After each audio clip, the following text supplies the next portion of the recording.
right, I don't know if we're gonna have any participants because of the email went out. well, it'll be So- recorded and it'll be we try. Can you send that link for this one to Phaedra? Yeah, that. If not, it's okay, I'll let you know. Sure, it should be. Off the same website. Like the lower right.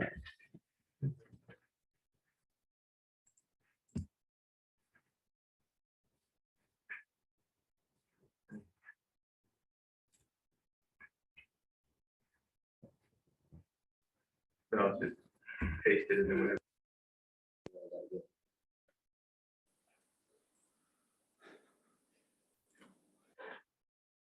What's the red with the green beacon up here? Is that recording device? It's the camera. In the white one, but. Oh, that's the speakers, Oh, mics and speakers. okay. These, Yeah, those are they're the microphones. the mics. The speakers are the plain white ones.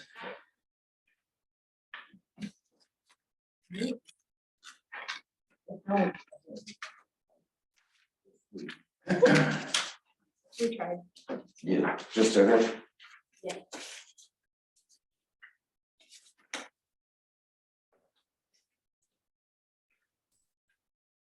Right. All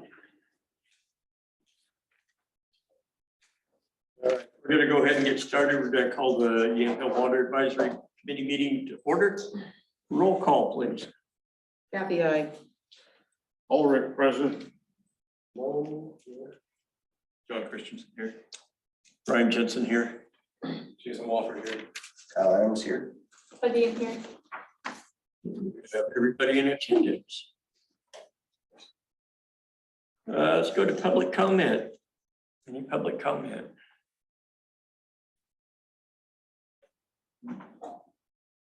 Nothing for me. Okay. I just have a, let me do a quick figure here, 126. I just wanted to give the committee a copy of what the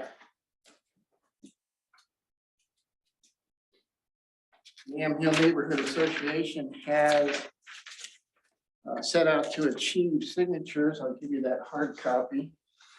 That would show 126 signatures of the residents in the city of Yamhill with regard to, this is more directed at the city council than the water advisory, but I figured you guys would like to be informed that we're asking the city to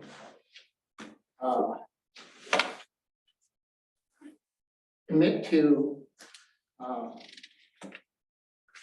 following their own municipal code, which, if you notice the first paragraph outlined in red on the face sheet, the most important part of that is the last few words where it says something about, wouldn't mind reading that, Brian?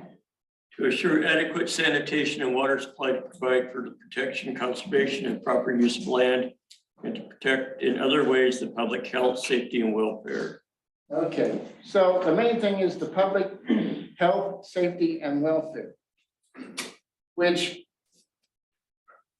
frankly, as our discussion here last time, Yamhill Neighborhood Association did in fact show that, according to Jason Wolford, who was at the council meeting prior to this, who was asked by a city council member whether or not the sewer system would stand up under another 57 homes, and Jason said absolutely not. It would damage it. Also, the fact that. Good afternoon, I'm in. Hello, Petra. Also, the fact that AKS, when asked if 57 homes additional would be able to would the city be able to provide enough water for those 57 additional homes based on what happened last year? And AKS said, absolutely not. So those are two facts that we'd like to bring up again, and I'm sorry to whoop on a dead horse here, but these are factual information that have been brought to light. So other than that, I have nothing more to add at this time until I hear what you folks have to talk about. Okay. Thank you. Any other public comment? Seeing or hearing none, we'll move on. John, any update on the log jam, where we're at and planning? Any direction been given there? So after our December meeting, I reached out to Sharon and Mayor Potter and inquired about moving forward on that project. And the direction I was given was that the project needed to be added to the capital improvement list before we could move forward with it. So that's as far as I had gotten with it. And I think following up with Sharon to understand process on integrating that into the CIP would be the next step if we're moving forward with that. I think the council approved to move forward to add that to the CIP. I don't know where they're at. I know they need to, I believe, have a hearing or something, so that should have been on the council's agenda, and I don't know where that's at. Maybe our new city manager can help us with that and move that forward. Was that a question? Yeah, I Okay, sure. Hi, good afternoon. So the mayor has not spoken with me about that project yet. We have a check-in on Thursday, and so I'll make sure I have that written down. I've incorporated projects into CIPs. It usually takes one city council meeting, but it was not approved on this month's city council agenda. Yeah, I know they talked about it at the December meeting. I believe it was, I'd have to go back and look at the council minutes, but I believe council voted to approve that to be added and move forward. So we might look at that. All right. Next item, the operational cost to produce water. Where are we at on? We're at some rough numbers here. So what I've calculated right now, I mean, just with some of the formulas, just to produce at the treatment plant, a gallon of water, I'm at 1/2 cent. So if you multiply that by 4,000 gallons per household, come out to about 2,000 cents, which if you divide that by 1,000, give me $20 per household. And there again, that was just a very rough formula I used to get there. So Jason, you said for 4,000 gallons, which is kind of the wintertime, The average, what we average wintertime usage from a single family residential. Yes. That was multiplied into, so the 1/2 cent was multiplied into the 4,000 gallons per house, which got me 2,000 cents. 2,000 cents was divided by 100, which gave me $20. That's what it was per house, what it cost us to produce 4,000 gallons per household, which right now we're charging $52.19.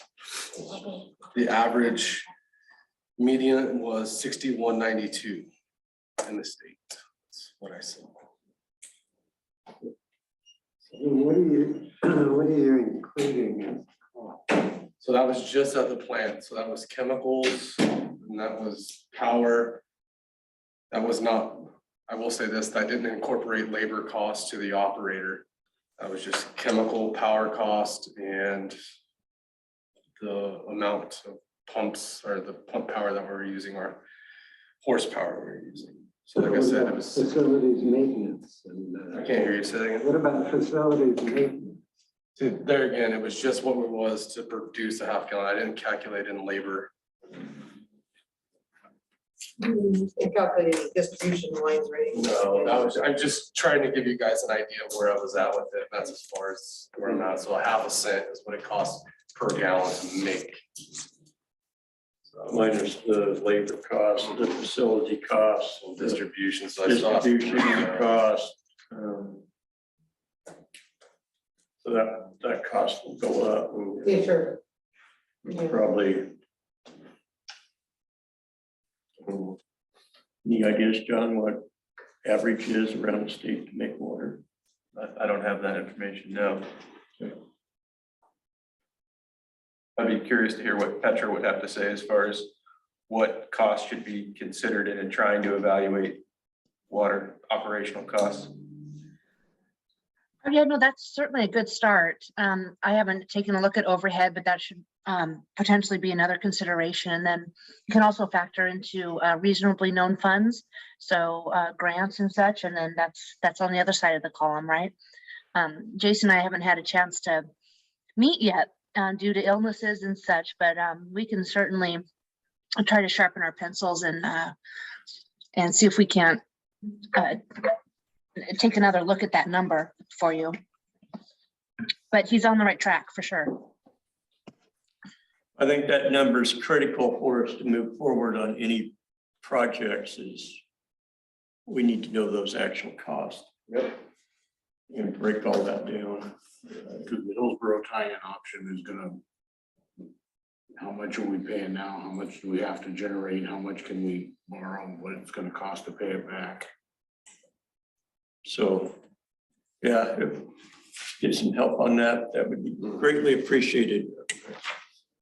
Sooner we can get that number, the sooner we can move. I do have some more information on the Hillsborough intertie, whenever the appropriate time is to do that.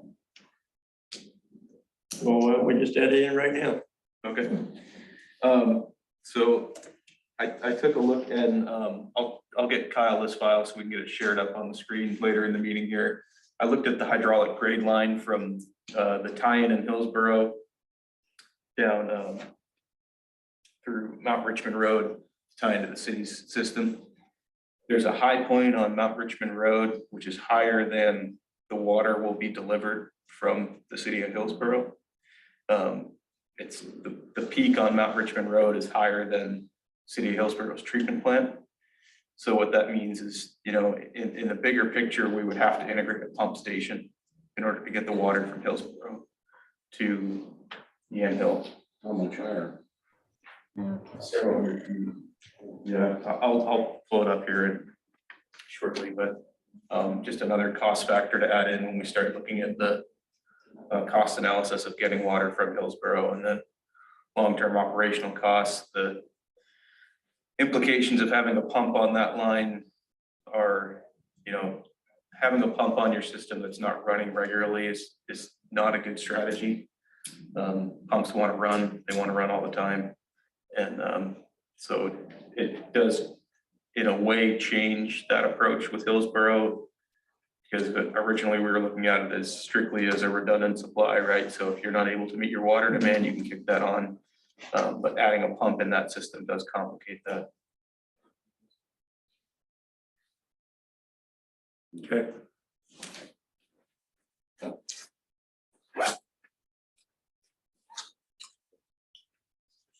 Included in the packet was the grants. There's been no change on the grants concerns. Any questions on that?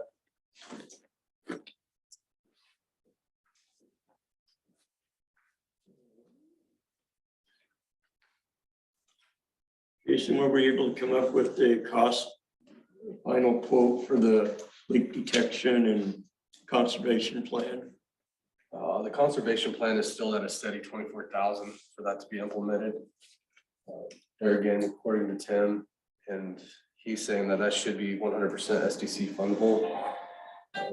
Along with that, they were just going to intertie into it with some of the leak detection because it is such a small amount. So that would be kind of a win in my stand. They're saying around $1,100 to do some of the leak detection. I know that's cheaper than what Dan's was. Dan's leak detection was at $1,300 for the day. So I kind of left it at that, I figured if we're gonna do the conservation plan or at least move forward with it, then we can just tie that into it.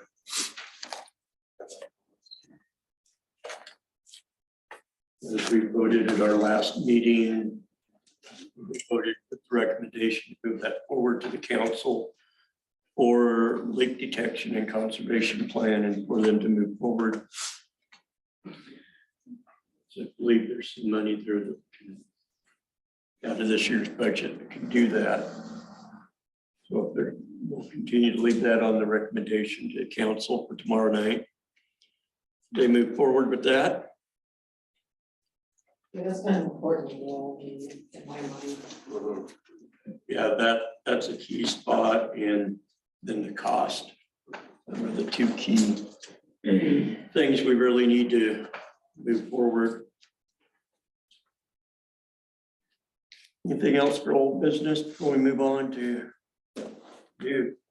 Kyle and I, we looked at the master meter there at the water treatment plant. It ended up just being a propeller. So TAG's gonna come out and possibly take a look at that. We don't have a time frame yet, but it's not a mag meter, like what we thought it was. So it could just be some recalibrating, so we could save a lot of cost there. Okay. We really need to have that done for the leak detection, so.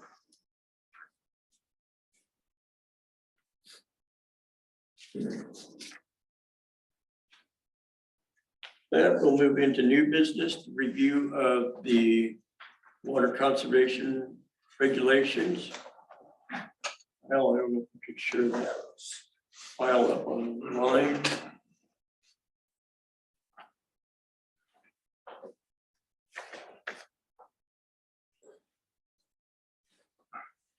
What I did is I took all of the comments from our last meeting and back and forth and tried to clean it up into a half-wet readable presentation.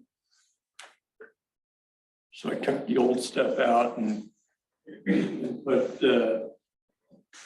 I updated it. So this is the chapter 3.54 water conservation regulations that is currently in the city's ordinance. With 3.54.010, the findings, and basically we just recommended updating that and striking out the superintendent, the facilities manager, and also or designee, so that way facilities manager is not present or available. There is more than one person that can move that forward. So that was the only changes there, is just updating it to our current positions. Moving on down to, so any questions on that one? We good to go with that? Yeah, good. Moving on down, levels 3.54.020. Basically, we struck out the current for level 1. It created a new level 1 water shortage. So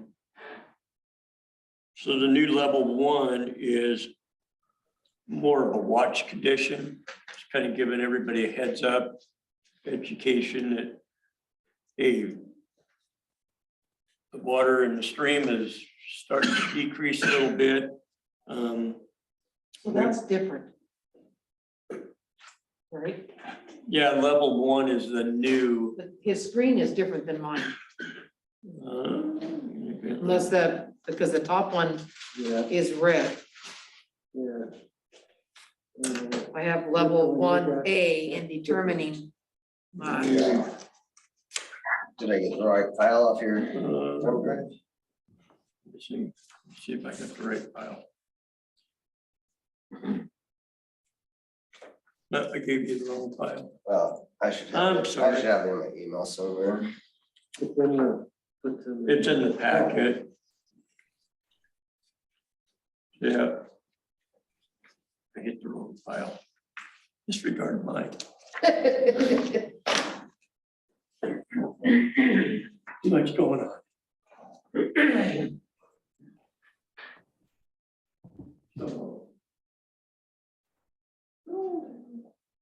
There we go. Now we're on the correct one. Yeah. Thanks, Kathy. I'm thinking, wait a minute, I don't have that good eyesight, but it's different. I might be losing my mind. I don't know. Well, you've got enough things on your plate. Okay, so the level one, which is the new level one, is a water shortage watch connection.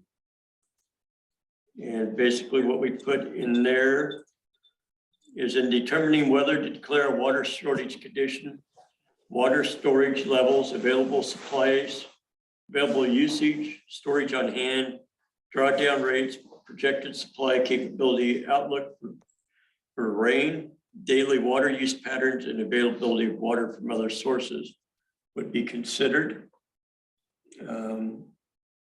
In the event a level one is declared, basically this is a media campaign just to get the word out to the public that, hey, we're starting to see a trend downwards in the supply.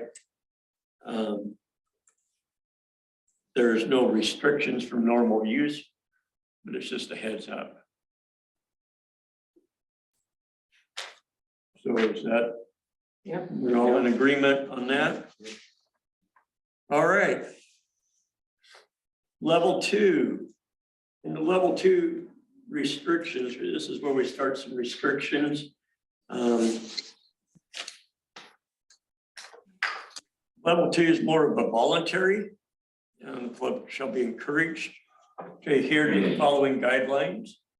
And what we're asking in there is that we would move to odd, even watering days, depending on your address. All watering would be done from 6 p.m. till 10 a.m. No watering during the day. So I have a question about those two. I can Okay. interrupt. I mean, we just got through talking about those being voluntary. And I don't mind them being voluntary, but you're talking about watering at certain times and on certain days. Is it voluntary or no? These, way I understand this, these are voluntary restrictions that we're asking Okay. them to do. Because I think that's what people are gonna look at this and they're gonna say, well, I kind of the thought was, I think, correct me if I'm wrong, is our thought was it's voluntary. These are some recommendations to help. If you voluntarily work at these, we might not have to go The next level. to the next level. okay. So we're kind of putting it back on the public to, And everybody did a great job last year of buckling down when it push came to shove. Now we're just giving them the opportunity to volunteer, give a little bit of an idea of what it is, and there's no fines involved because it's still in the voluntary stage. And that's it. There's no punitive, Okay. oh shit, I left my sprinkler on, I forgot about that. Well, you're not getting a ticket because of it, but it's a chance to actually do the right thing before penalties and more strict More stricter guidelines come down. guidelines kick in. you know, and most likely had we had this in place, we might have not had to go to the restrictions we did this last year. Because the voluntary, when we did go to the restrictions, voluntary rates did drop. So, And there wasn't a lot of guidelines with the volunteer deal. I mean, it was just, this gives you some ideas on how to help, reduce the water usage. Well, if Jason has the authority and ability to actually declare something rather than wait 3 weeks, 2 weeks for a council meeting, we can actually be in front of it instead of after it. behind it. So along with that, we put in, limit lawn, garden, shrubbery to the minimum, no continuous running of water. Limit your washing machines, don't do half a load. Showers, collection of water for flushing toilets. Disposable dishes, water flow restrictions, devices. Washing down of sidewalks, patios, parking lots, car washing, and then delaying of new landscape work until the water shortage is ended during the months of June through September. Any questions? Good. Hey, Tyler, can you make that a little bit bigger? Good, John. You got that plus right up. Oh, there you go. Perfect. Thank you. So items 7, 8, 9, 10. Well, I guess 10 is pretty ambiguous, but 7, 8, and 9. Do we feel like that has an appreciable effect on water consumption? The limit of flushing of toilets. And depending on how many people have newer toilets or older toilets. I mean, the newer style toilets are low flow. And when we got knee deep into this last summer, we had a lot of local folks that were trading ideas on the community page about doing just these kinds of things. So they were actually doing it. Can we recommend the collection of water, or do we need to leave that one out just for the? We're not saying gray water, we're just saying collection, you know, your shower water, if you put the plug in the tub and. When you got hanging baskets and you water, you get the water that runs through, use it again, but. So yeah, a couple of these things came up in cities. Community stuff, that's where the dishes and. So that's why we added it in there, is there was some Yeah. responses the community came up with for possible savings. Okay. Makes sense. Some people went really way over, you know, I mean, they just really went to using hardly nothing for water. They were, and then they get the other ones that just did whatever, but. That's kind of why we added them in there, is it was some things that came out of some public discussion. I said, this is all voluntary, it's not a, you must use disposable dishes. Can we, I don't know, could you add some wording that said, these are maybe at the bottom, the above are voluntary suggestions. Water usage doesn't change. Well, in Further the, restrictions will be, is that in the next one? well, let's see, so A and number 2 is the public shall be encouraged voluntarily adhere to the following guidelines through public media. When we go into level 3, this is mandatory restrictions and illegal acts.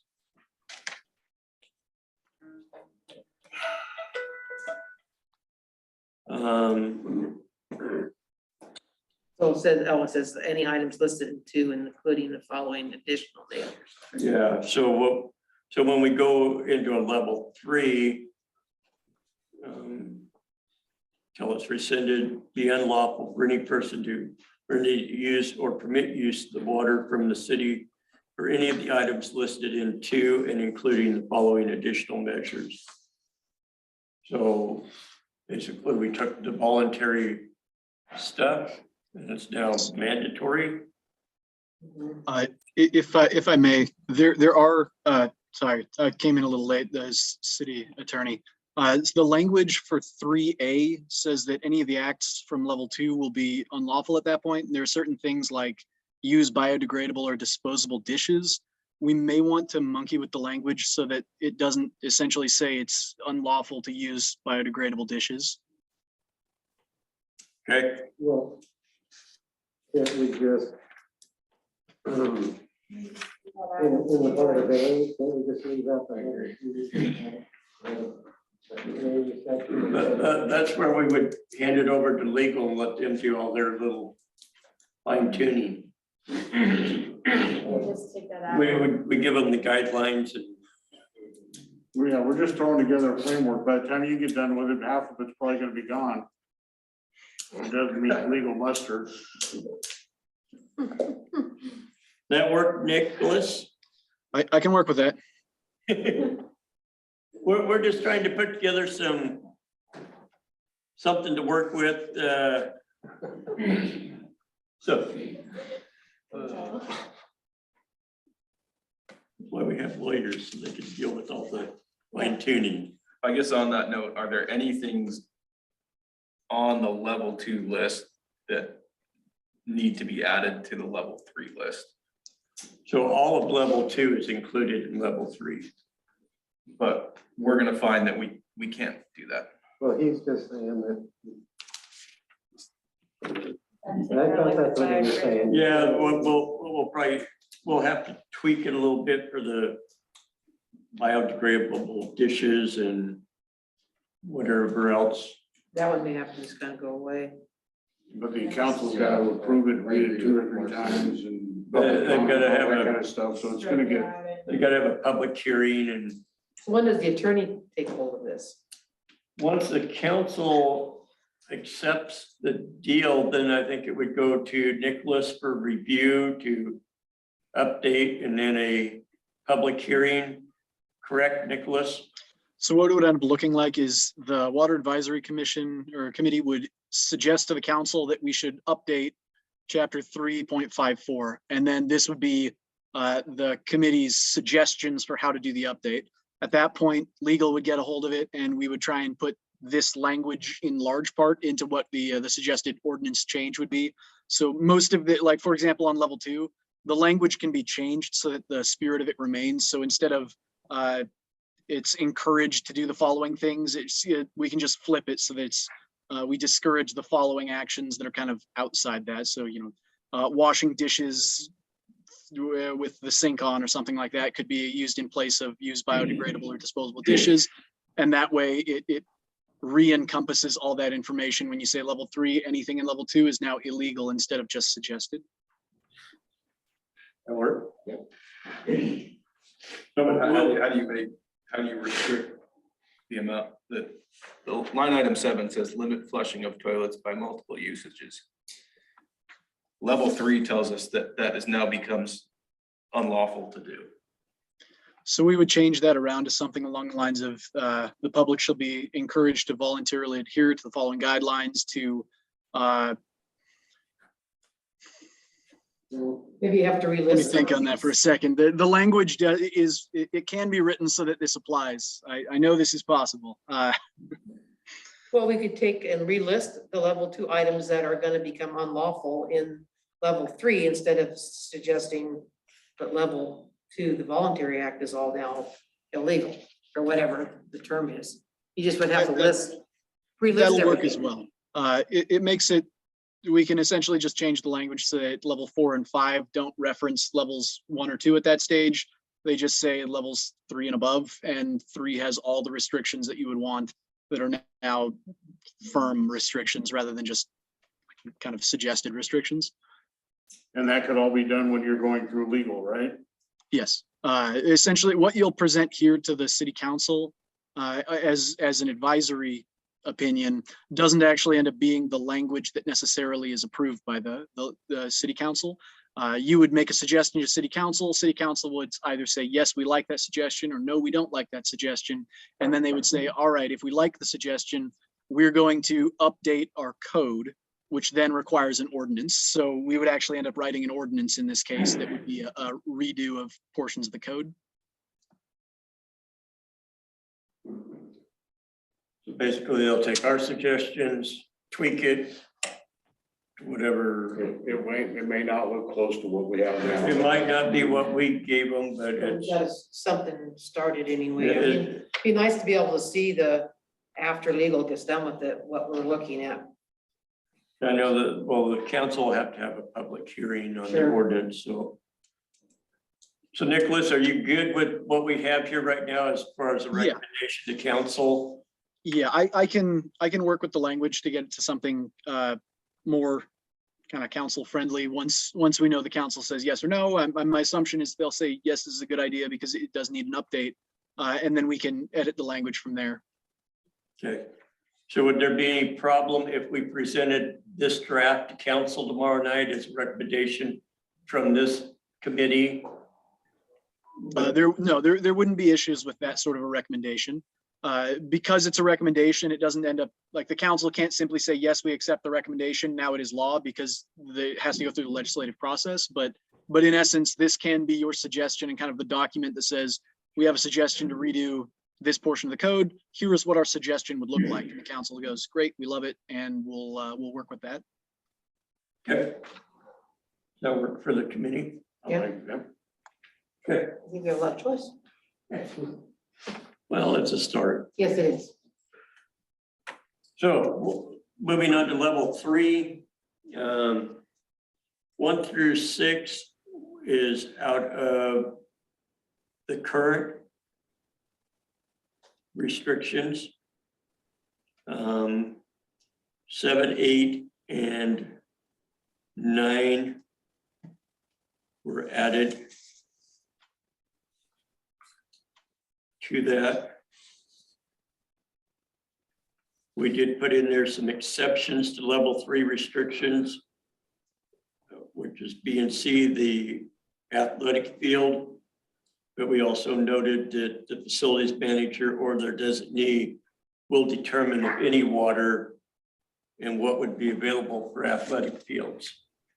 Just as a formatting, we probably should start with that. Yeah, well, we had A up here on the top, so I'm sure when legal gets done with it, it'll be a lot different. But like I said, the exceptions would give facilities the authority to designate what athletic fields, how much they could have, if any.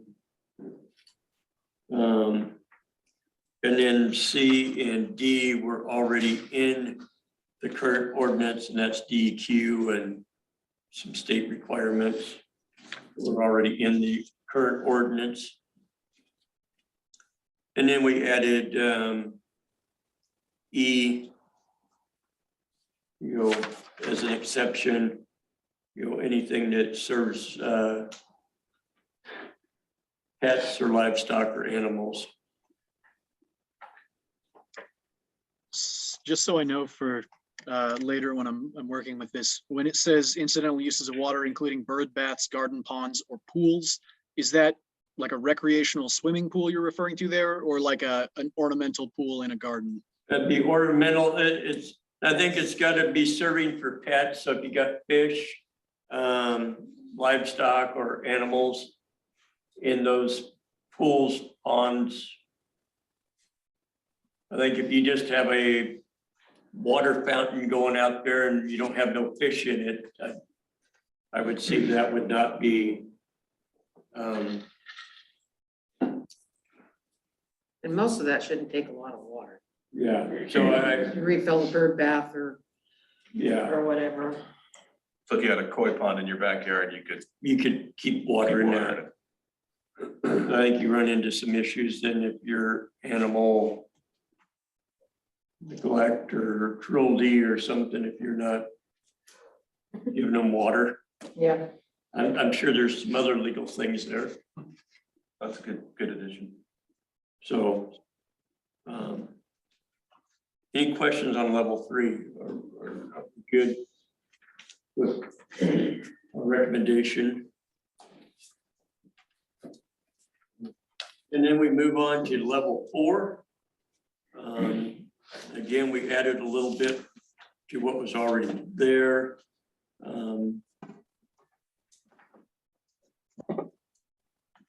It's unlawful to do any of these things. So my own,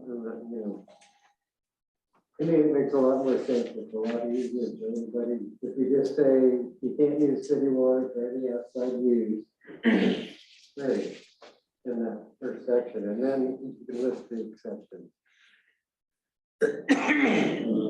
We could do that Which one? on level 4. Or, because that's the idea, you just can't use city water outside. Right? I mean, it's not that big. I mean, yeah, because the only thing because we're adding everything from 3. And we're just saying that you're not watering anything outside. And you're shutting off. It takes away their usage of allowing athletic fields to be watered. Either way, I'm just saying that. I think I'd leave that to Nicholas and let legal figure that out. Does that work, Nicholas? I wasn't entirely able to make out the opposite end of the discussion there. Well, My understanding is, so in level 4, in that top part, we would just say no outside watering, period. But, so instead of, we've got 1 and 2 there.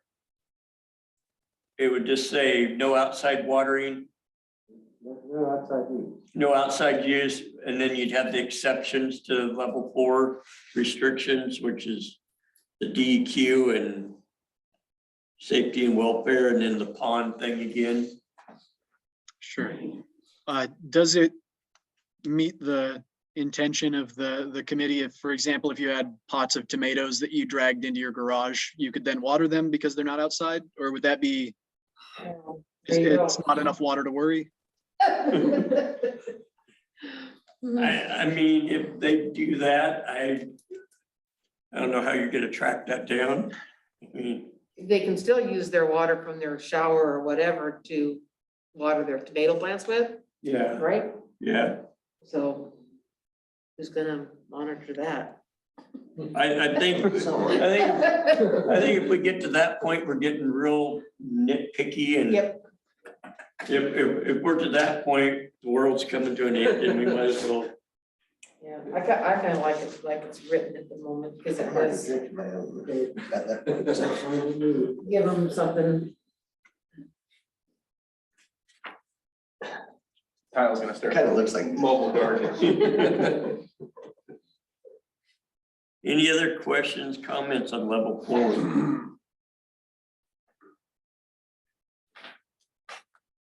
And then, so currently the city only has through level 4, so now we now have a level 5, which is basically the doomsday section. If you hit to level 5, the world is gonna end probably. And so there's, with level 5, it's basically there's nothing. And then whatever other restrictions might be in place by it. And 3 needs to be changed to facilities manager. You can catch that one. Or designee.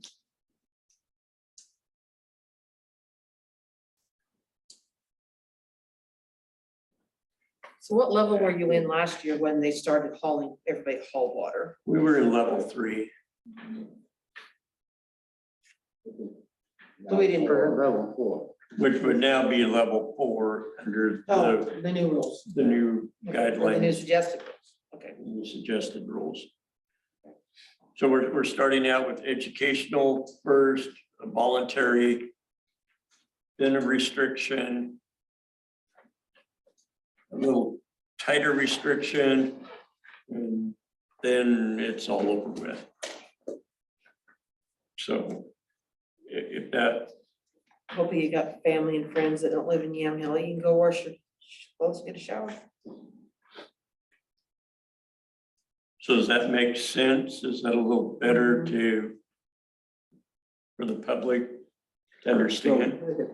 Under restriction or limitation of residential usage, do we want to make that as like determined by the facilities based on what's available?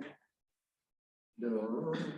Or do we just, Well, we've kind of already done that in level 4.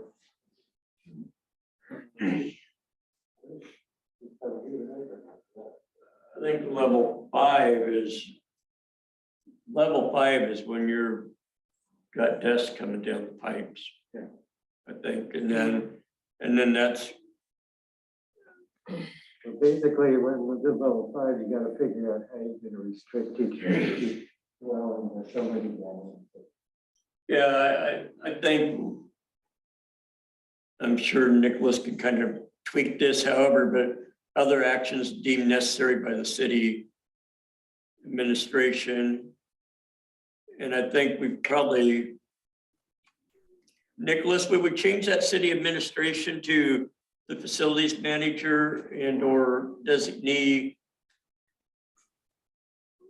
I have a little question on the city administration, or maybe that's the city manager's decision.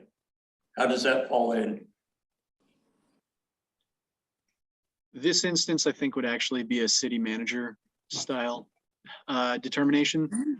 Because at this stage, you're potentially limiting a resource that the city was originally designed to provide to the public.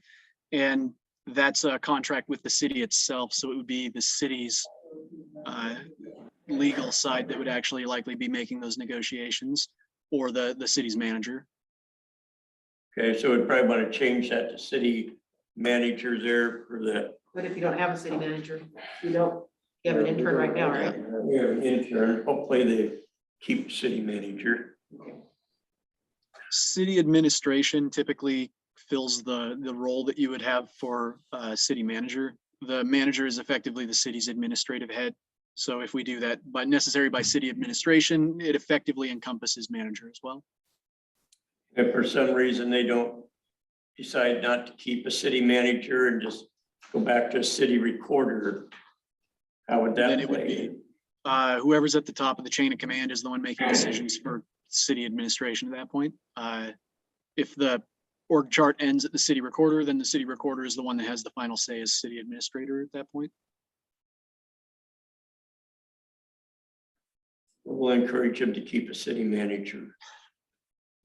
Hey, folks, can I weigh in on this point? Yeah, Tim. Tim Tice, Oregon Association of Water Utilities. I think a lot of times that decision needs to come from the facilities manager, public works director, whatever that title may be. They have enhanced information as regards to system operations, system flows, production from the river, incapacity of being able to produce clean drinking water. So it's almost got to be a dance between a couple of people. Lots of times public works will let city manager know, and if they're given the stick to make the decision by city council, that's another method. But you should really include the highest person from public works because they have the true knowledge of what that facility is able to produce at whatever time, or not be able to produce at any one given time.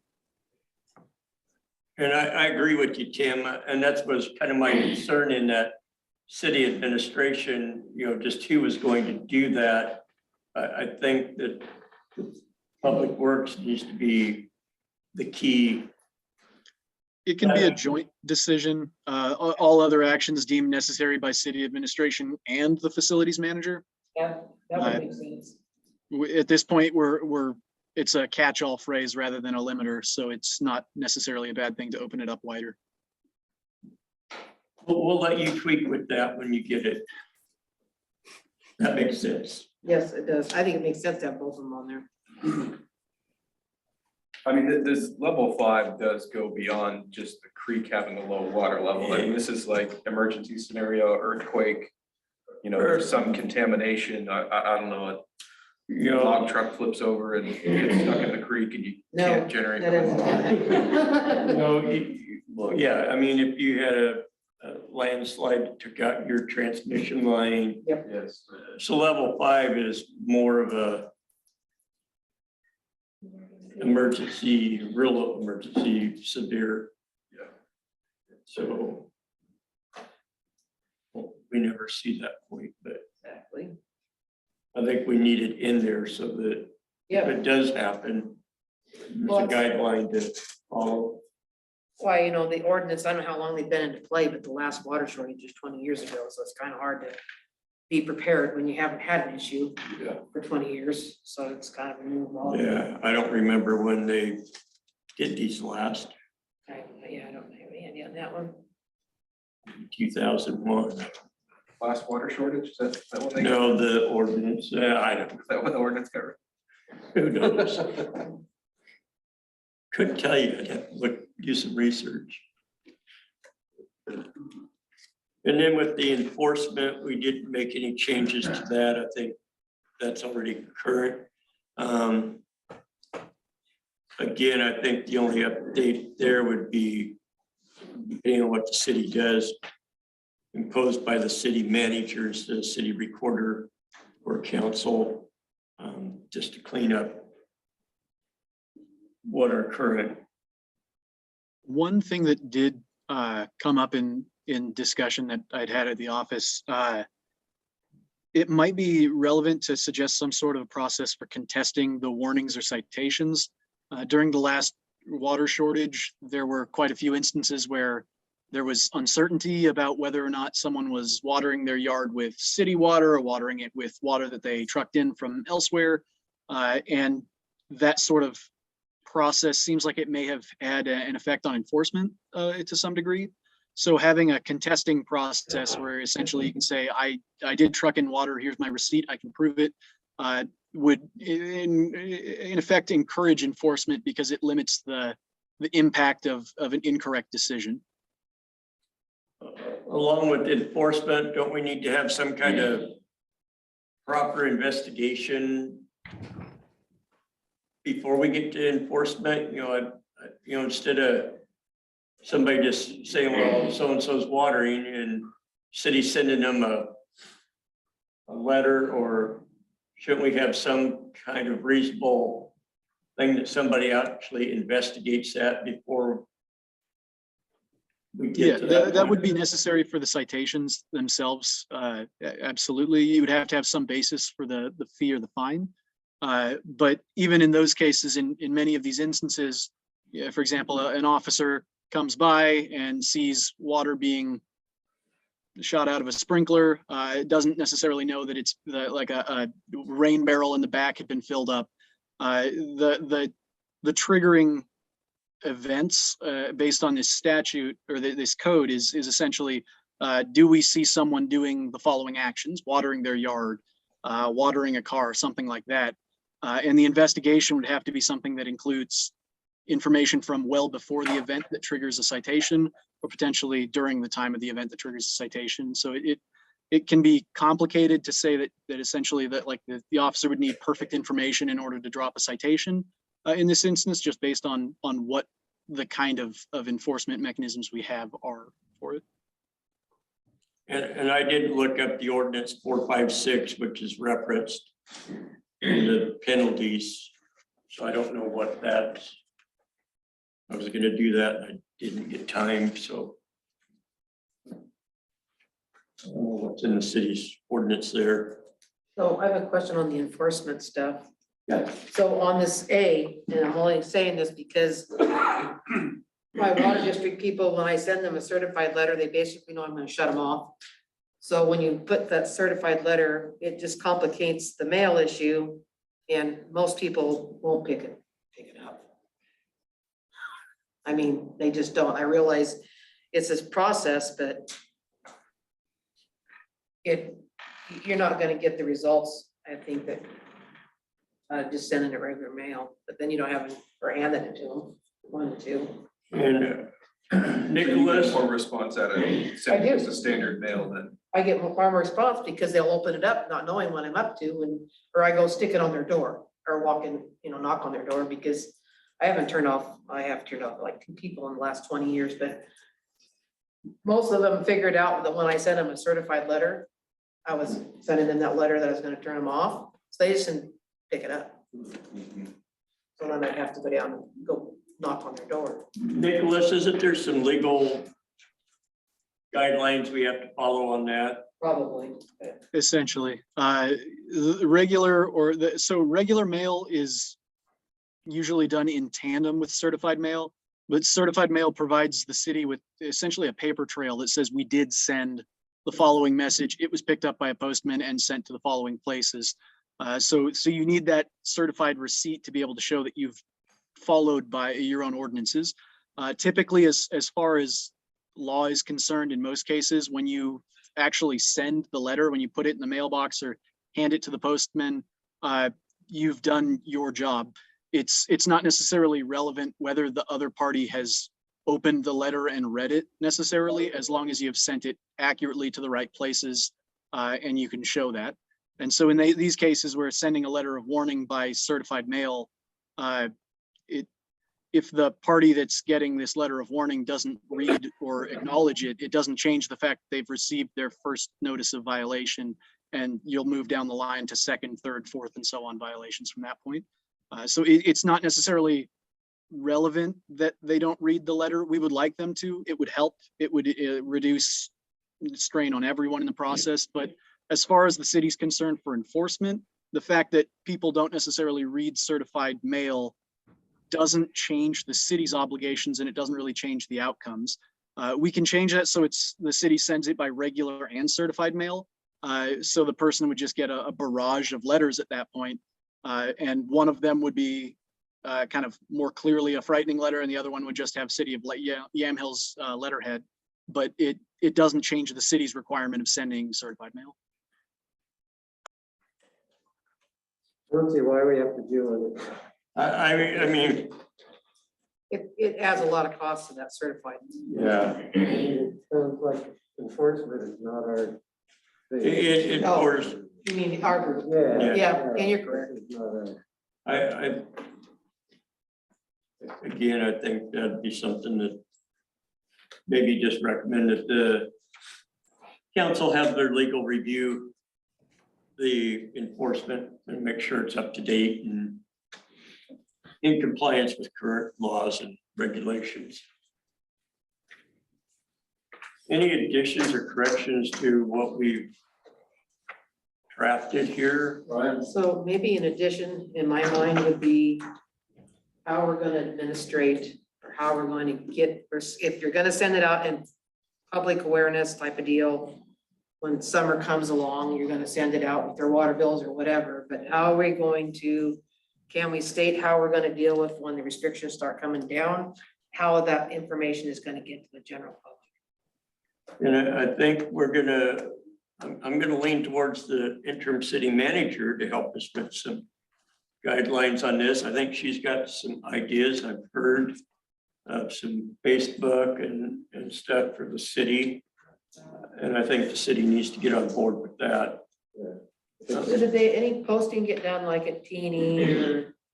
There was some posting done around town. I know we ran it on our reader board. And we had it on the fire district's Facebook. To me, I think the Facebook is the fastest way to get information out, seems like today. It helps, but there's still some people that aren't gonna see that. There's still some that don't, but you, Most of us found the different boards, post office. We posted a A lot of people few get the post places. office. I would think we'd address it the same way we address the mechanics of determining whether there's a shortage. Jason develops his framework. He's got his mechanism in place. It's not written into the because once it's written into the law there, then it becomes hard to change. The communication, as we evolved, 10 years, 20 years ago, Facebook wasn't a thing. yeah, If we'd have written it in then, we'd be hampered by not being able to. So I think we just stress the communication point and then let the city develop their own mechanism that's not tied to the ordinance. yeah. Yeah, I didn't mean the part of the ordinance, I just mean in general. That seems to be one of the issues, is that people didn't find out for whatever reason. And I think that'd be a recommendation, to Well, that mean you guys went door to door, didn't you? There were groups that were going. some door to door, but Some- I think that'd be, maybe a project for the city manager to develop a Well, most of Communication. our efforts involved here have been more about communication, getting out in front of it and communicating. So, yeah, I think if we start writing everything down, we're gonna have a Well, no, 500 page. it just needs to be part of this conversation of the ordinance change, to how you're gonna address it when you start doing the levels. Doesn't have to be writing, just maybe a plan would be nice. Maybe it's a recommendation from us to the council that in reviewing the ordinance, they also review and develop a communication plan for the city. Yeah. Excellent. That works it right there. One suggestion that I did have is on the level 1 restrictions or level 1 prohibition. 1A, you describe a host of things that can be considered: water storage levels, available supply sources, usable storage on hand. You might want a kitchen sink standard in there as well, something along the lines of, or any other factor that the facilities manager deems necessary or relevant in this instance, because there could be something in the future that becomes relevant, and typically cities don't update their ordinances more than about once every 30 or some odd years, is usually how often we end up changing these things, it seems, sometimes as far as 60 or 70 years or more. So whatever's written into this may be the final iteration of the water shortage ordinances. So we might want to have something that just says, yeah, this facilities manager, if they find some other reason that is incredibly necessary to put on a level 1 water shortage watch, or even further down the line, then they should be able to do that based on reasonable determination. If the plant's gonna be down for a day due to a motor out or something. That would give them something, yeah. That makes sense. Mhm. So that kitchen sink phrase could be tacked on during your legal review, right? Yes, it can.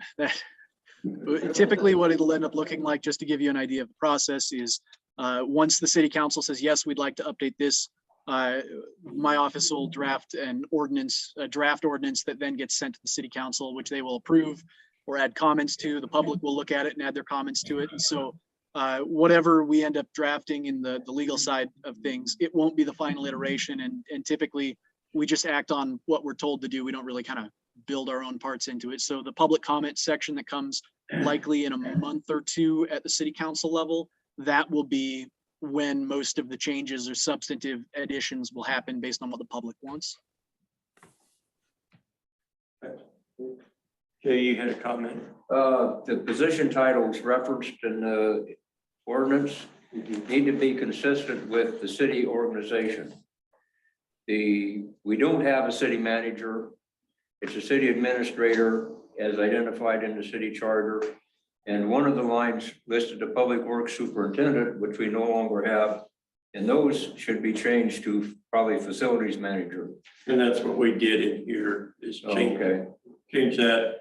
And the city does have a city manager interim. They don't have an administrator because their charter does not allow an administrator. They have to change the charter, my understanding, to have. I think the charter says the city administrator, not the city manager. I'm gonna leave that to legal, but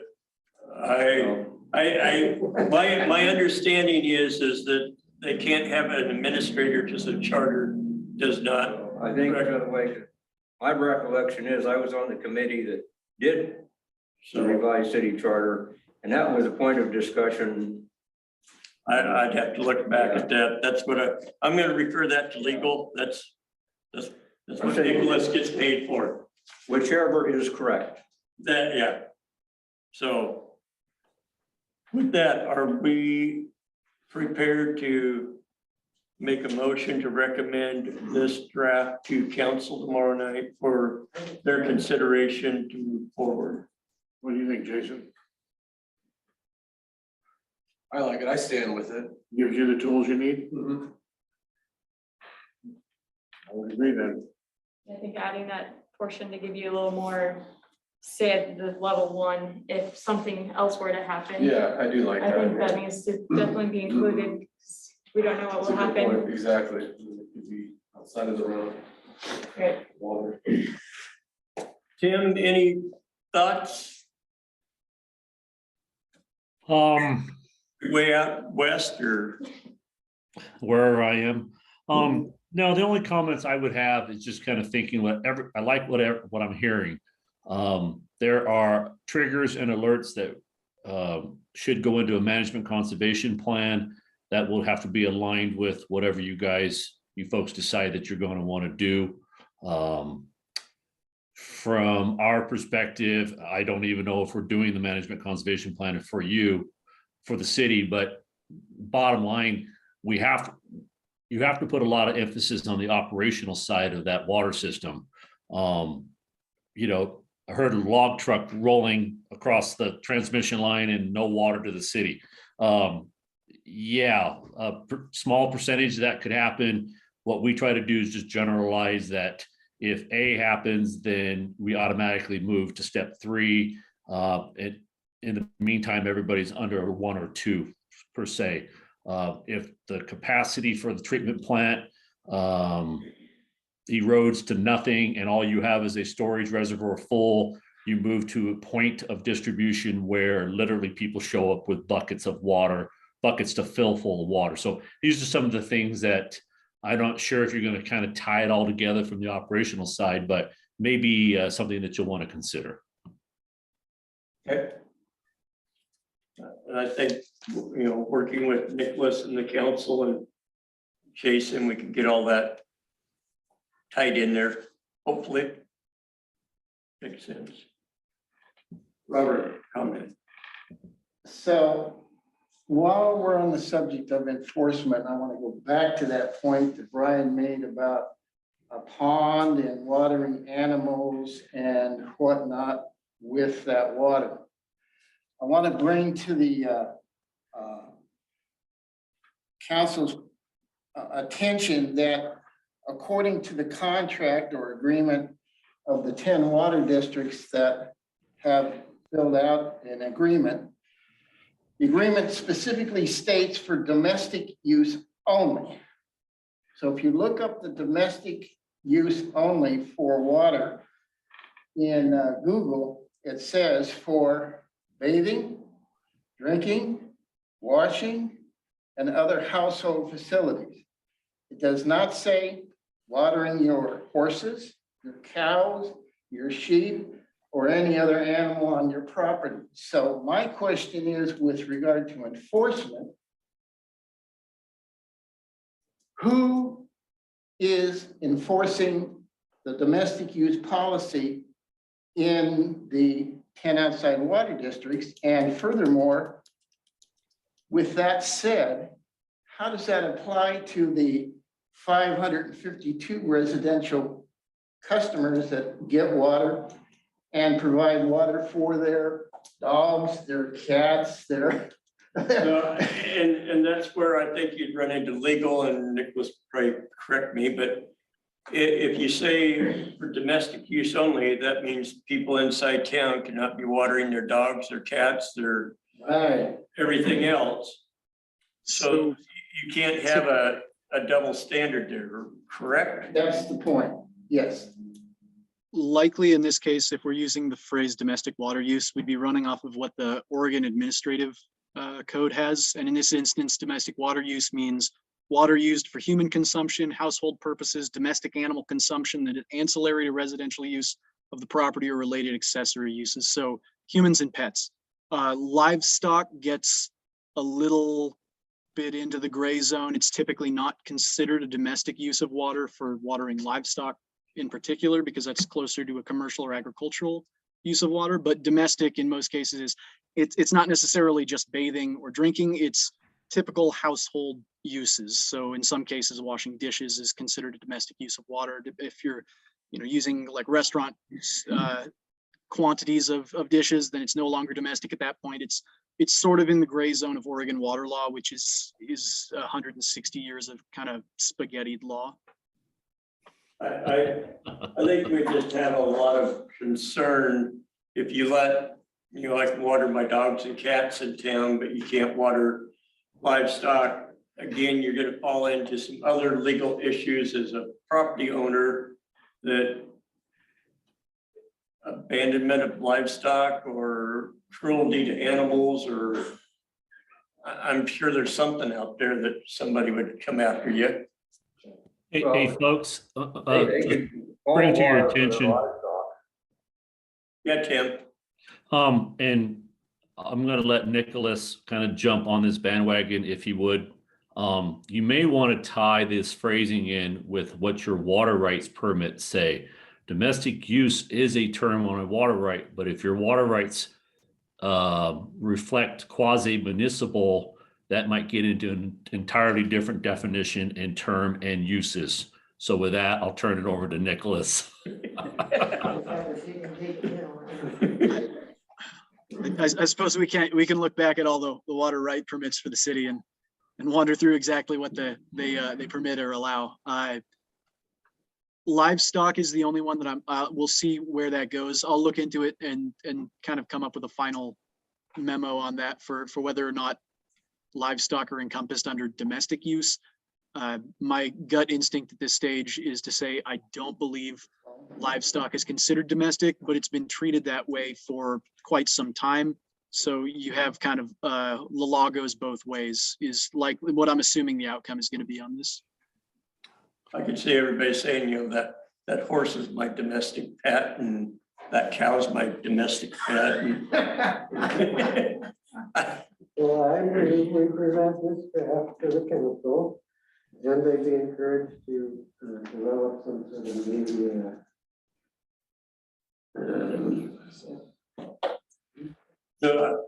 So Paul, I'm gonna take that as a motion. I move that. All right.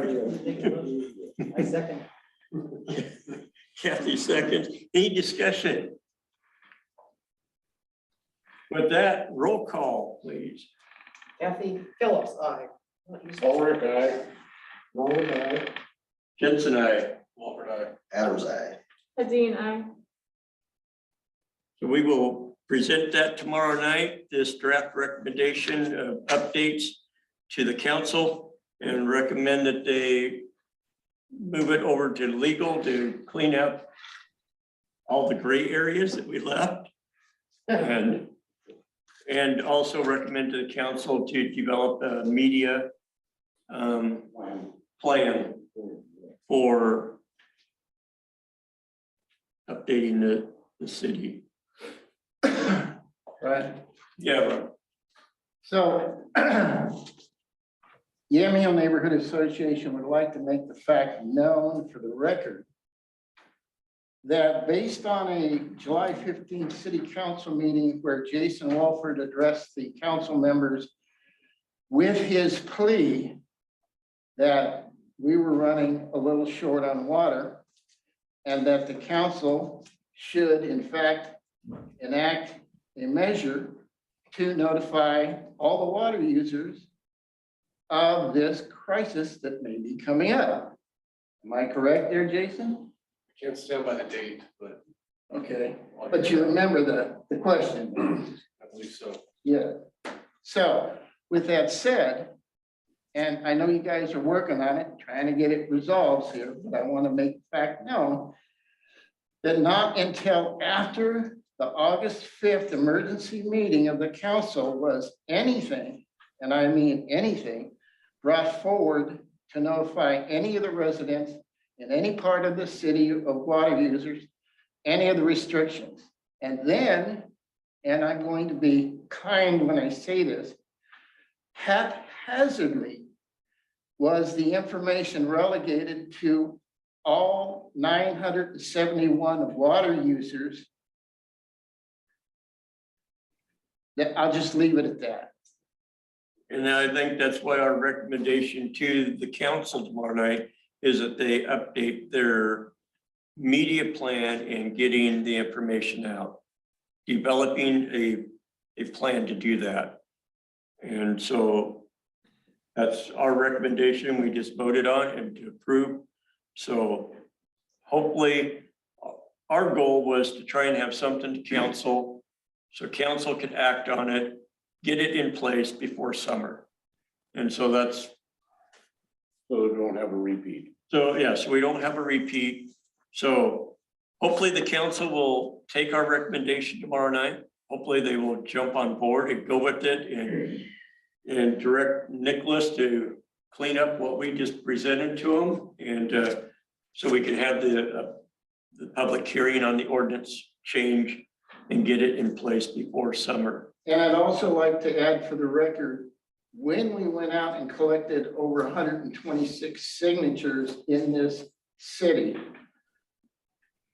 we had talked to a lot of resident owners personally and asked them if they have gotten notice of any of the water restrictions. And I will frankly say that many of our members who went out and collected these signatures found people who never got notified by any means. Now, you can only take that at face value, but they wouldn't have said it, the residents wouldn't have said that unless they were, I believe, being truthful.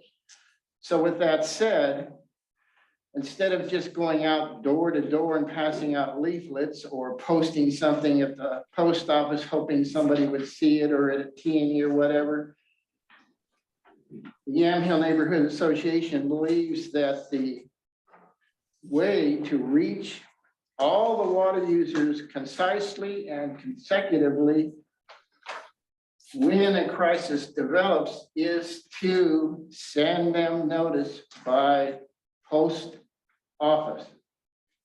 That is the most direct way and the most succinct way to notify residents School. of this. Next week, it's Columbia River. Okay. So anyway, What the council say on the now, so you should. yes, to the town. I wanted to state that fact that many residents here never, ever received. I know we did use the reverse county deal. On the show. And that's where I would encourage everybody to get signed up on that, not only for city things, but I mean, it could be major things. So if you're not signed up on that emergency broadcast, because we had 2 of those go out. And they will go out to everybody in our area if you're signed up. As long as you own a cell phone. Cell phone, email, if you sign up all your stuff, it will go out. Yeah, I got Landline. landline, I got voicemail, and I got text. I got 4, because I got one on every one of my cell phones, my house, Yeah, my personal email, my work email. So yeah. that is probably the fastest way to get information out. And Brian, you're presenting this to council. I will present that to council tomorrow night. So item 1B in level 1 talks about developing a extensive public campaign. Yeah. So I think as long as you highlight that to city council, it should be addressed. And that's what we tried to do, and hopefully we accomplish it, and hopefully, like I said, hopefully Nick can clean up our mess and we get something that works. One other thing that I'm sorry I don't have on there, I just got this through Yvette. Couple of grant stuff coming up, Oregon Business and DEQ, some water funding. Kind of list what questions and answers on the different funding types. I have not dived into this and really looked at it a whole lot, but something to read and look at. I think as we move forward, we're probably getting to a point that probably about ready to meet with Hillsborough. Probably ought to be our next meeting to see if they would come and just one, to update you guys on what they can do and just kind of a little more discussion, pumping and what they feel like, if that works for the committee. And that high spot pumping, I'm quite curious, is there enough downside pipe after the high spot that actually, once you've energized the line, that it would work in a siphon manner and drag its water through? Potentially, I mean, you are lower than there's. Anytime you're siphoning out of a tank, the more you got down below, the better it's gonna pull it. There might be a way we can, once we not have to work the pump that hard. I think we need to get a little more information from Hillsborough, and I guess kind of glancing through this, you know, we go for these grants, we got a lot of homework to do. So we'll put that on the agenda for next meeting to review that plan. I'd also like to put on the agenda for next meeting that we should be looking at the performance, what do I have right down here? Repair and performance standards for the outside districts. Because if we're actually gonna put 10 districts that are all got, when we talk about going to one big district, Kathy brought up the point that each of the districts have their own thing, they're all doing it their own way. We should try to standardize how the pipes are laid, what kind of condition the pipes are in, so that if we're all hooked into Hillsborough, I'm pretty sure they're gonna want us to meet a particular performance standard, so we don't contaminate each other or their system. We can't, we have backflow valves, so ours is not gonna go backwards in it. Yeah, But yeah, we should have, But I'm sure that these districts have different conditions of piping and different materials of pipe, and are they all gonna be up to standard? depends whatever John had laying out behind the barn and. I'm just bringing it up that if we're gonna hook up with Hillsborough, they're gonna want us to be lined up with some level Yeah. Well, All of our districts are after the reservoir, so yeah, none of that can get back into their system that way. of, but at the same time, we should have all of them performing equally. Yeah. Well, Hillsborough is gonna give the city a meter at Cherry Grove. yeah, they're Patton Valley and Mount Richmond Yeah, probably. and that's the end of it. From there, this way is gonna be our responsibility. responsibility. Now that they will, I think to a certain extent, want to ensure that the city's, you know, responsibly using the water and that you're not, you don't have, yeah, an unreasonable amount of water loss and that, but. There might be one factor that you guys won't consider. They're selling you water. The more water they sell, the more revenue. Yep. We So probably have it's beneficial. 16. We could add to our line in a heartbeat out there. People know water during the summer. It's crazy. We haul water, take a bath. Yeah, I mean, I think there's some potential to increase the users if we had another water source. Which would, If they wanted to. if they wanted to, that would help reduce the cost for upgrades to the residents here. The more people paying in to help pay for everything is, if not, And I think to go back to what they're stating about domestic water use, at some point in time, because in our original contract, if I could find it from 1960, pretty sure it doesn't say anything about domestic water use. Because those lines were put in back in the day for everybody that lived downtown that didn't have any water to water their animals. So half the people on our district, of course, have animals. So to say that you can't water that cow or horse or whatever it may be, or chickens, is kind of hard concept to swallow. So. I just think there'd be some more legal Well, you know. things coming about that. Well, yeah, I mean, because I don't know where the rest of, where we've been on there since 1960 something. So it's just like, That's in 10 districts and 10 different contracts. oh, no, well, they tried to uniform them after they did a shared billing water person. They hired somebody to actually try to take care of all the districts. It didn't last for long because everybody had a different opinion. Well, and that's where I'd like to, you know, get the true number of what it's costing us to make a gallon. Because we're dividing it by what we're using now. If we cut off those water districts, how much is our cost gonna go up here in the city? Sure. Because if you don't have everybody help pay for it, our cost in the city will probably double or triple. Depends on whether you go with 25/75 or 40/60. Yeah, which is the real number. So. Have you guys looked at unit cost delivery to the tap any times lately? Water rate study? No, We're working on that. That's our big question that we're looking for an answer to. Okay, give us some consideration. We could dive into it for you. I'll give you a call on that, Tim. Okay. Yeah, and Jason, we did do a water rate study in 2016. I think that's the information I got from Kim. just hard to decipher into a gallon, you know, I mean, it's, yeah. But again, that was looking at operational costs, capital improvements, and then finding a safe middle ground that didn't make the city of Yamhill the highest water bill in the county. So it was a bit of a dance there. I just want to know the actual cost. Yeah. That's what I want to When we know. compare to the rest of the county as secondary, what is our actual cost so that we know what we're digging into when we go to Hillsborough? Or are we even covering our current costs or are we going backwards? And folks, let me share something with you. In a perfect world, I could put you to sleep and wake you up in a week and you could have a brand new water system and it's completely paid for. Yeah, that's called a dream.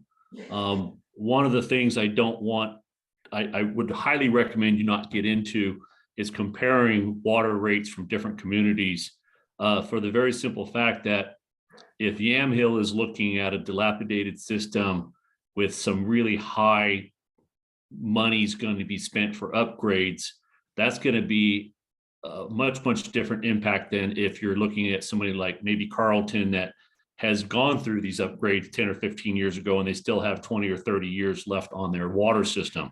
So it's really difficult to start comparing apples with apples because there's just so much in that equation that can skew the numbers. So to look at the numbers that are solid for the city of Yamhill and to try to decipher what the unit of delivery cost is in a fair and equitable manner for the ratepayers, I think that's going to be your ultimate goal. I agree. I appreciate your feedback on that, Tim, but the capital improvement list is just too significant to undertake with rates. Right. Yeah. No, it would have to be a 10, 20, 30, 40-year loan, depending on what agency you're going to get the dollars from. I agree. But there's ways you could look at the smaller capital improvement projects that could easily be paid for on an annual basis by the ratepayers. And that's like changing your oil in a car versus buying a new car. So I know what you're saying, and that list can get pretty long in a short time. Appreciate it, Tim. Yeah, thanks, Tim. Follow up with Tim on that. Good. Thank you. Anything else? I forgot the minutes from last meeting did not get put in, so we will table that till our next meeting. Yeah. For the minutes. Anything else before we? I got nothing. Jason, Kyle? I have nothing. So I know we have talked quite a bit about messaging and water restriction situation, and the council's going to handle that. But what about water conservation measures? Is this group tasked with kind of helping the city develop public notification to kind of, I mean, ideally you're sending out some informational flyer in June that kind of reminds people of how to conserve water in the summer so that they're not as shocked when the water restrictions come into place. Is that a task this group is trying to undertake? Is it something? We haven't really addressed it. I mean, we've talked about media and getting the message out. We haven't. And I guess I would probably look at the city manager and see what her thoughts were. I mean, she's got some expertise in this field. Yeah, if you don't mind, absolutely a public outreach strategy is going to be an important element of this. And there's so many great examples out there. We really don't have to recreate the wheel, just need to transfer that over to the Yamhill identity. So it'll be a low cost, probably short time frame planning process to have something for this committee to review and or city council. Okay, so who initiates that? I imagine it'll be a direction from the mayor after you present your your findings in your document tomorrow evening. The presentation tomorrow is related to water restrictions. Right. And what, Wasn't there a little clause in there about how you're gonna move forward with public outreach in your presentation? but that's public outreach when a water restriction is being enforced. Uh-huh. What I'm asking about is public outreach before we even get to that. Conservation side. So in our last meeting, we did I'll just tell you, I mean, I'm a West Lynn resident. The city of West Lynn sends out a mailer once a year. It gives us advice on how to conserve water. Oh, it's a good idea. and it's A lot of maybe, agencies do it. It's, maybe that's something we can just copy and put Yamhill. I think that is included in our CCR report that goes out every year, but how many people open that and read it? Most people don't. It's too long. I mean, My sense is that this is the same project. It's synonymous with the curtailment. It's just it's another factor or section associated directly with it. To keep those two together, I think would be really helpful because you have the momentum on the curtailment piece. You just add, a small section that describes the development of a more robust public outreach strategy. I think that would be a really easy thing to do. And I'm happy to talk to the mayor after the meeting on Thursday, see what she thinks. Okay, perfect. Thank you. And I think at our last meeting, we are recommending to council tomorrow night that they consider a leak detection and a conservation plan. And look at kind of leaning towards Tim with OWA. It seems to be probably the lower cost. And I think there's funds to cover that in the budget.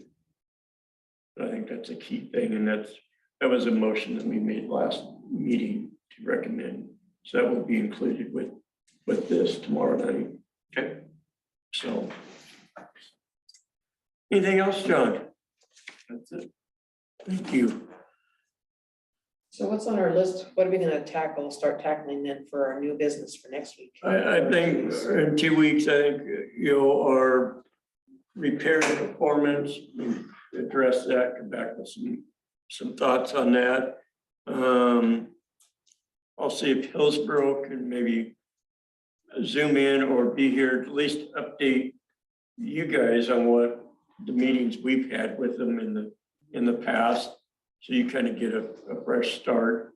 That's going to be a long-term. That's, Is there any other things that we haven't addressed that are short-term, short window, kind of like what we were trying to get in place before the summer? I think the only other thing was the log jam was the other thing we were trying to get in place. And we've got to get the council to get that on the CIP, get that to move forward. So how's the fire flow at the hydrant? Is that up to snuff yet? And then what part of town you're in. Well. Our side of town is good. Yeah, okay. You and me are good. We're good down there. We've got good fire flow at our end of town, Yeah, yeah. that's because of the new pipe. Right? the new pipe. So if you put a new pipe, like we were talking about, $10 that will help with the rest of it. The more we So what else improve, can we do? What else can we do? a lot of it's just improving the piping in town. That's where we're at right now. I mean, we've got the transmission line. We've got to start on the improving in town. We just need to keep moving that. I said, over at our end of town, we're good. Well, I'm gonna keep talking about it because my in-laws, they live in town. And a third of their town is flat on the ground, burned to cinders. So I just don't want that to happen either. So, yeah, the big problems the east side of town as far as getting water. We've got some older parts that have 4-inch lines, 2-inch lines. So it's, yeah, Jason and I have talked about developing a strategy for hydrant flow testing. There was a big citywide effort with the master plan in 2016, 17. And we want to revisit those hydrants after since the transmission line's done and see where things stand. Yeah, because it wasn't too good then. Yeah, I mean, you did have a significant area that was less than 1,000 gallons. And guys, if you're gonna try to tackle this in-house, call us. We'll drop off a pitot gauge. No charge. We drop it off. You'll use the equipment. You can test both pressures and flow under the same circumstances. And just whenever you're done with it, I mean, you don't keep it for a couple of years, of course, but whenever you're done with that gauge, just call us up and we'll come by and get it. The city actually has one, so. Oh, Fire district's been doing some flow testing on the new line, and so far we've got some pretty good readings, so. Good. At least we got the water that we need for the school now that we didn't have, so. That's good. We're improving, it's just we gotta keep moving it forward. Any more public comment before we move to adjournment?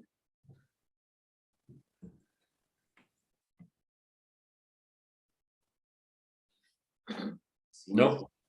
Seeing no further public comment, I have a motion to adjourn. Move, we adjourn. Seconded. We'll stand adjourned. We'll meet in 2 weeks. 2 weeks go by pretty fast. Thanks,